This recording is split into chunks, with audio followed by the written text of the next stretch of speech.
Et puis j'en arrive au quatrième volet de ce rayonnement de la France et de la grandeur de la France, c'est ce que j'appelle le volet culturel. Avec la priorité à l'universalité, je vous en ai déjà parlé tout à l'heure, eh bien, je proposerai, je ne suis pas sûr d'y arriver, c'est l'une des très rares propositions.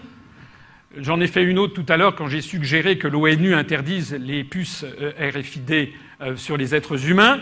C'est l'une des très rares propositions du programme que je vous présente qui ne dépend pas uniquement de nous, de vous et de moi, qui dépendra de l'avis d'autres États. Mais je proposerai à l'ensemble des États membres de l'ONU de transférer le siège de l'UNESCO de Paris à Strasbourg. Le retrait de la France de l'Union européenne aura en effet pour effet de laisser le Parlement de Strasbourg sans affectation, ce qui se fera d'ailleurs à la plus grande joie des autres États, puisque l'ensemble des autres États membres de l'Union européenne ne cessent de réclamer que le Parlement européen, comme vous le savez qu'il y a 2 implantations à Strasbourg et à Bruxelles, ne se réunisse plus qu'à Bruxelles. Vous savez d'ailleurs que la France dépense des centaines de millions d'euros pour assurer la desserte de Strasbourg dans cette affaire.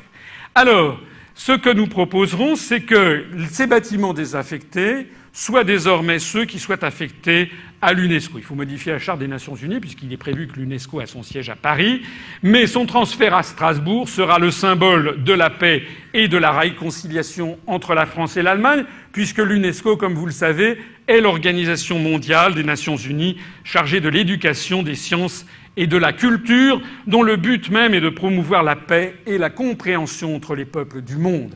Le siège de l'UNESCO à Paris est extrêmement sous-dimensionné, puisqu'il a été inauguré le 3 novembre 1958. À l'époque, il y avait environ 80 États à l'Organisation des Nations Unies. Nous en sommes à 196 ou 197.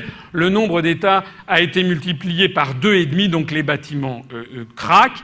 Les bâtiments de Strasbourg, ou beaucoup plus vastes, seront donc beaucoup plus appropriés à la vocation mondiale de cette institution onusienne. Et au passage, ceci me permet de rassurer nos compatriotes alsaciens de la région de Strasbourg, qui peuvent se dire « mais quand même, l'Europe nous apporte beaucoup de choses ». Eh bien, rassurez-vous, le transfert de l'UNESCO à Strasbourg permettra de donner à Strasbourg et à sa région un rayonnement planétaire et dynamisera en outre l'économie locale, puisqu'on verra cette fois-ci des délégations venues de 195 pays de la planète plutôt que de 27. Donc le siège de l'UNESCO sera donc transféré à Strasbourg, si donc les membres sont d'accord. Et en parallèle, nous créerons un centre mondial de la concorde entre les civilisations à Strasbourg, qui sera construit juste à côté, ou qui bénéficiera d'ailleurs des mêmes locaux à Strasbourg. Ce nouveau palais de l'UNESCO à Strasbourg sera donc assorti d'un centre mondial de la concorde entre les civilisations, qui sera la réponse du berger à la bergère face à tous les théoriciens du choc des civilisations. Ce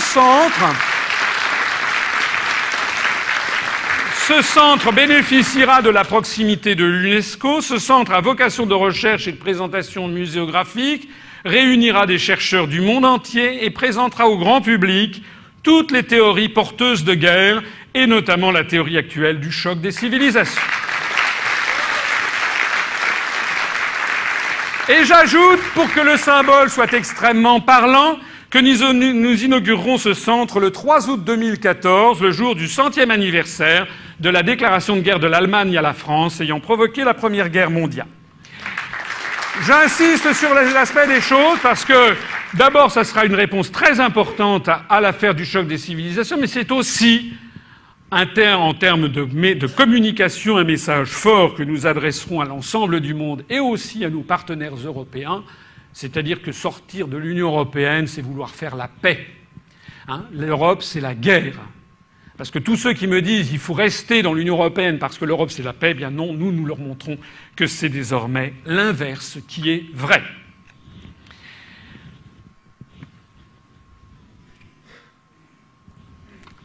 Le 18e point, c'est redonner toute la priorité à nos liens avec le monde francophone. Alors là, nous ne sommes plus maintenant on n'est plus dans le registre du programme du Conseil national de la résistance, quoique Vous vous rappelez qu'il parlait d'améliorer le statut juridique et social des populations indigènes. Il utilisait évidemment les termes de son époque. En 1944, la France avait encore tout son empire colonial, mais il y avait déjà une idée fondamentale derrière, qui était l'idée de développer des liens tout à fait particuliers, nouveaux, et des liens d'égaux à égaux avec les pays de l'ensemble issus de la colonisation française. Je rappelle d'ailleurs, au passage, cette chose insuffisamment soulignée, c'est que lorsque la Constitution française a été adoptée en 1958, elle avait un titre 13 qui s'appelait de la communauté, et qu'elle est la communauté des États francophones. Or, ce titre 13 est tombé en désuétude, et il a été, tenez-vous bien, supprimé en 2005 au moment du toilettage de la Constitution pour faire la Constitution européenne. Donc c'est tout à fait saisissant de voir qu'au moment où on a prétendu enfermer la France dans un périmètre artificiel avec la Lettonie ou l'Estonie, eh bien au même moment on supprimait les vestiges de ce qu'aurait pu être une communauté des États francophones. Alors, eh bien, je rappelle que l'Organisation internationale de la francophonie est un des éléments très importants du rayonnement de la France. Je rappelle que cet atout totalement décisif de notre pays est laissé en jachère par les dirigeants français sous prétexte de construction européenne, puisque nous affirmons que nous sommes les alliés des Allemands, des Italiens, des Slovaques, des Polonais, des Lettons, etc. Du coup, on se coupe de ce qui faisait notre vraie puissance, et tout ceci, souvent, au grand désespoir d'un certain nombre de ces pays du monde qui regardaient vers Paris et qui sont de plus en plus désespérés. Je rappelle qu'il y a ici une formidable possibilité de développement mondial. Je rappelle que la francophonie, c'est justement tout le contraire du choc des civilisations, puisqu'il y a ici, vous avez les Jeux de la francophonie qui se sont déroulés au Liban, en haut. Vous avez ici une publicité qui avait été faite par les expatriés français en Chine, parce que quand on vit loin de France, on se rend compte à quel point on a une proximité avec les peuples francophones. Et puis nous avons effectivement les pays de la francophonie qui ont cet admirable avantage d'être présents sur les 5 continents, et en particulier d'avoir toutes les ethnies, toutes les religions à peu près qui se regroupent selon une affinité linguistique et historique. Donc, cette priorité à la francophonie, eh bien, nous proposerons à nos partenaires la création d'un parlement de la francophonie. Et il sera installé où? Eh bien, je vous le donne en mille, il sera installé justement dans les locaux de l'UNESCO, que nous aurons donc vidés pour les transférer à Strasbourg, où ils auront beaucoup plus la place pour signaler justement la paix. D'ailleurs, ça sera mieux, puisque Strasbourg est une ville qui se trouve à la frontière du monde latin et du monde germanique. Donc ça sera un extraordinaire symbole. En revanche, eh bien, les locaux de l'UNESCO sont tout à fait à la taille de la quarantaine de pays et qui sont membres de la francophonie. Nous proposerons, là aussi, je ne sais pas si nos partenaires l'accepteront, nous proposerons ce Parlement qui serait installé dans ces locaux à Paris, dont l'objectif serait d'entretenir un lien politique permanent entre les États de la francophonie, et non pas un vague secrétariat qui manque considérablement de moyens, et puis un sommet une fois tous les 2 ans, de donner corps à une véritable communauté francophone, de contrecarrer les théories racialistes et guerrières du choc des civilisations promues par les think tanks américains et dont la construction européenne est une application régionale, de permettre l'élaboration, si c'est possible, de positions communes de la francophonie sur tous les grands sujets planétaires. Par exemple, sur le système financier international, par exemple la réforme de l'Organisation mondiale du commerce, par exemple les termes de l'échange, par exemple les évolutions naturelles et sans doute souhaitables du franc CFA, par exemple les problèmes environnementaux, par exemple la paix dans le monde. Eh bien, je veux vous assurer que si dans des instances comme l'ONU, l'Organisation mondiale de la santé, l'Organisation mondiale du commerce, etc., il y avait les 40 États de la francophonie qui avaient une position commune de temps en temps sur un sujet, eh bien, ce serait quelque chose de très important. Très important.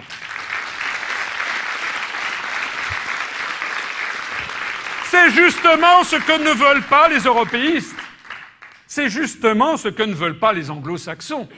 Ils veulent justement nous couper de ce qui fait notre vraie puissance. D'ailleurs, j'ai déjà souligné, je l'avais écrit déjà dans la charte qui fonde l'UPR, où j'avais déjà précisé que nous constitutionnaliserions le principe du siège permanent au Conseil de sécurité pour la France. Ce sera aussi un siège permanent qui, si possible, se fera le porte-parole des positions de l'ensemble de la francophonie, qui permettra par notre voix, non seulement la voix de la France, mais la voix de la francophonie. Et ce n'est pas quelque chose d'artificiel, puisque une langue, c'est quand même d'abord et avant tout une vision du monde et une affection partagée. À propos d'affection partagée, eh bien, réorienter une partie de notre aide vers l'Union européenne en une aide vers les pays de la francophonie.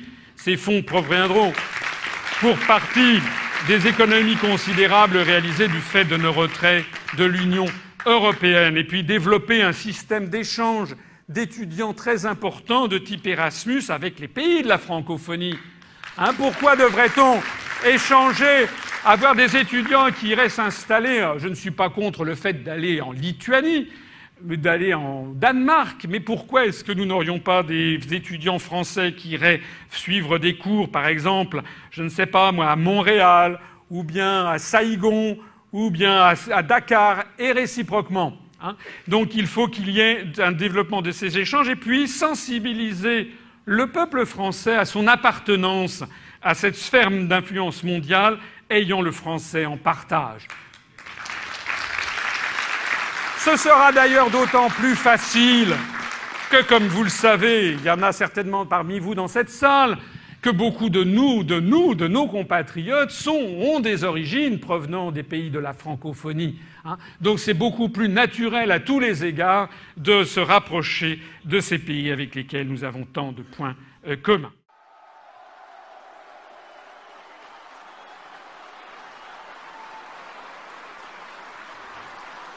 Nous mettrons fin à la France-Afrique.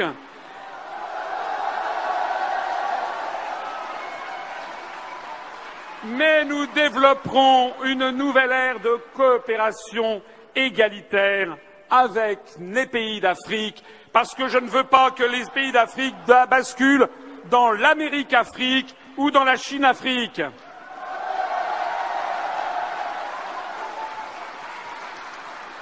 Nous adopterons une politique planétaire, pacifiste et réfléchie, veillant à donner à l'espace francophone mondial sa dimension politique et non alignée.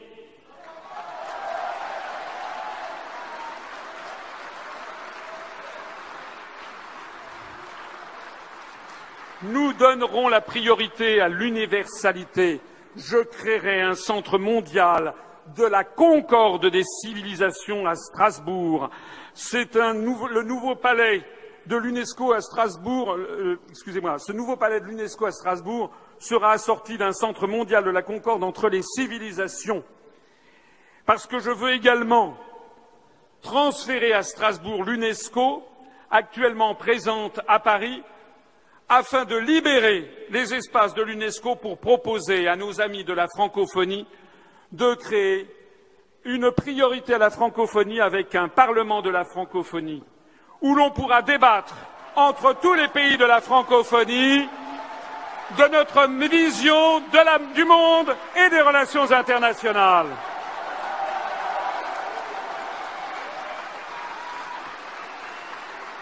C'est ce qui justifiera le maintien au XXIe siècle du siège permanent au Conseil de sécurité de la France qu'elle exercera désormais, non seulement en son nom propre, mais aussi au nom de l'ensemble des pays de la francophonie qui, s'ils parviennent à avoir des positions communes, par exemple, sur un nouveau système financier international moins injuste, sur un nouveau rapport Nord-Sud moins injuste, sur une situation au Moyen-Orient moins injuste, eh bien, nous aurons désormais la voix de la francophonie qui pourra s'exprimer et qui s'installera justement dans le palais de l'UNESCO, les Cévides à Paris, puisque nous proposerons aux membres de l'UNESCO à Paris de se transférer au palais du Parlement européen de Strasbourg, que nous aurons quitté, bien entendu, puisque nous ne serons pas dans l'Union européenne.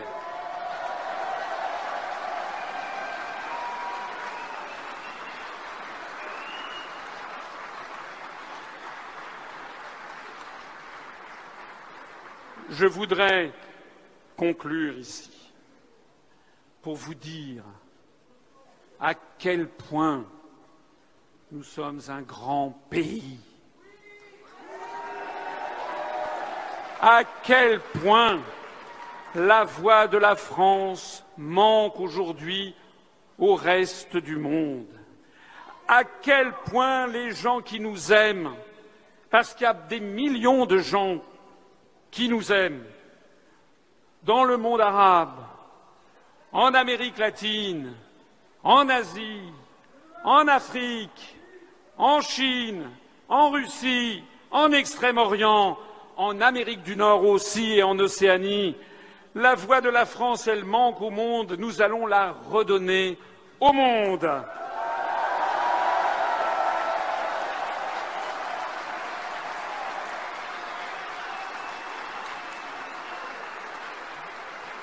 Et au-delà de la voix de la France, c'est la voix de la langue française. C'est la raison pour laquelle je m'exprime toujours avec le drapeau français, flanqué non seulement du drapeau de l'Organisation des Nations Unies, mais également flanqué du drapeau de l'Organisation internationale de la francophonie, qui fait de la langue française l'une des langues en plus forte croissance du monde, qui fait de l'espace français, de l'espace mental et culturel français, une autre façon de concevoir le XXIe siècle que le communautarisme à l'anglo-saxonne.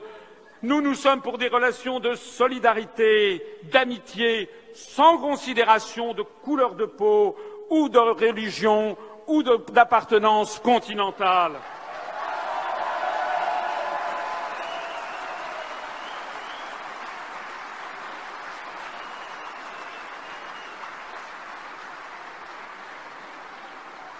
La francophonie, notre participation dans le cadre des Nations Unies d'une part, dans la francophonie d'autre part, nous permettent d'envisager l'avenir de façon positive, radieuse et rayonnante, sans démanteler tous nos acquis sociaux, sans tailler en pièces tout ce que nos parents, nos grands-parents et nos ancêtres nous ont livré comme cadeau.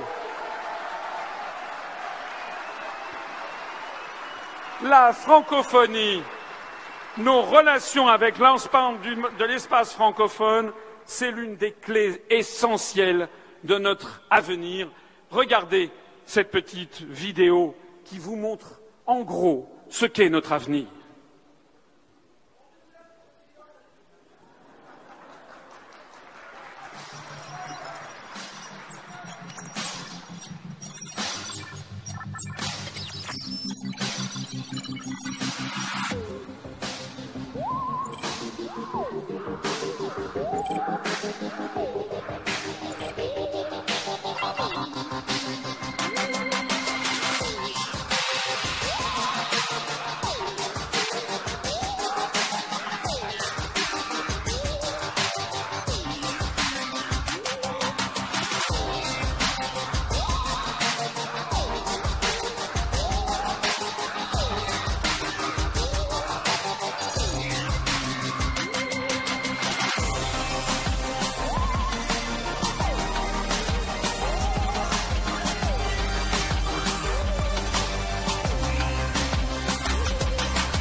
Eh oui, la langue française comptera, elle compte déjà 274 millions de locuteurs et en 2060, vous l'avez vu, elle comptera 767 millions de locuteurs dans le monde et elle sera sans doute au 3e, sinon au 2e niveau mondial. C'est ça que l'on veut vous cacher. En fait, l'avenir passe par la langue française et par la francophonie.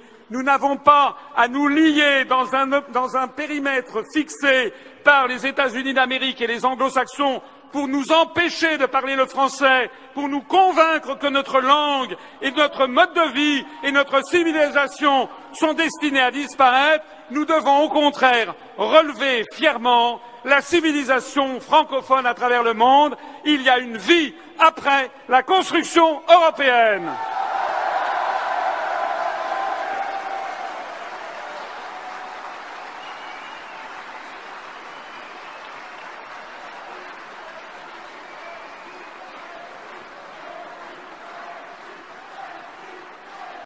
Ça fait près de 8 ans que vous faites le ménage à Notre-Dame de Paris. Ouais. Qu'est-ce qu'elle représente pour vous, cette cathédrale? C'est un lieu sacré pour moi. Vous dites c'est un lieu sacré, mais alors là je vois que par terre, vous avez un tapis de prière, mais c'est un tapis de prière pour musulmans, ça. Ouais, je viens de prier. Vous n'êtes pas catholique, vous? Non, moi je suis musulman.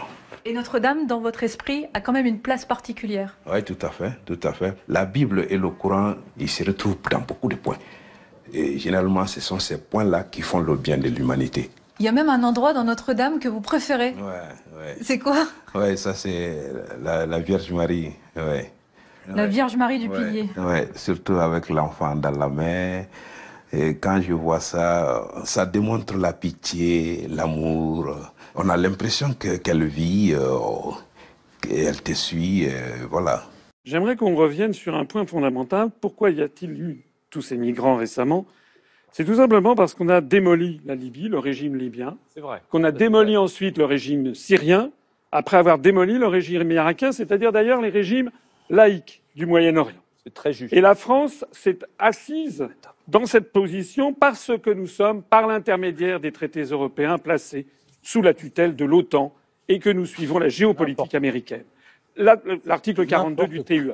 C'est la raison pour laquelle, moi je voudrais dire qu'on ne peut pas, je ne vous ai pas interrompu, on ne peut pas à la fois dire que l'on construit l'Europe avec des frontières pour se protéger du reste du monde et dire par ailleurs que l'on est favorable au développement des liens avec, par exemple, la francophonie. Il faut choisir entre l'Union européenne et la francophonie, il faut choisir. Or, on a choisi. La France actuellement, les Français donnent sans le savoir, par l'intermédiaire des fonds européens, plus de 2 milliards d'euros chaque année à la Pologne, plus de 600 ou 800 millions à la Hongrie. Nous donnons actuellement 80 à 100 fois plus d'argent par habitant en Estonie, en Lettonie, en Lituanie qu'au Sénégal ou au Mali. C'est la raison pour laquelle sortir de l'Union européenne, contrairement à ce que certains croient, ça n'est pas se refermer sur la France, c'est au contraire renouer avec nos amitiés traditionnelles et fournir à ces peuples d'Afrique qui nous sont si proches les moyens du développement afin de stabiliser leur population. Tout le reste est littérature. Retrouvez nos analyses, nos propositions, adhérez ou faites un don sur upr.fr. Retrouvez-nous aussi sur Facebook pour partager des idées et participer au direct. Twitter pour suivre les réactions de François Asselineau au jour le jour. YouTube pour ne rater aucune de nos vidéos. Pour nous aider à rétablir la démocratie, poussez-nous, abonnez-vous, partagez.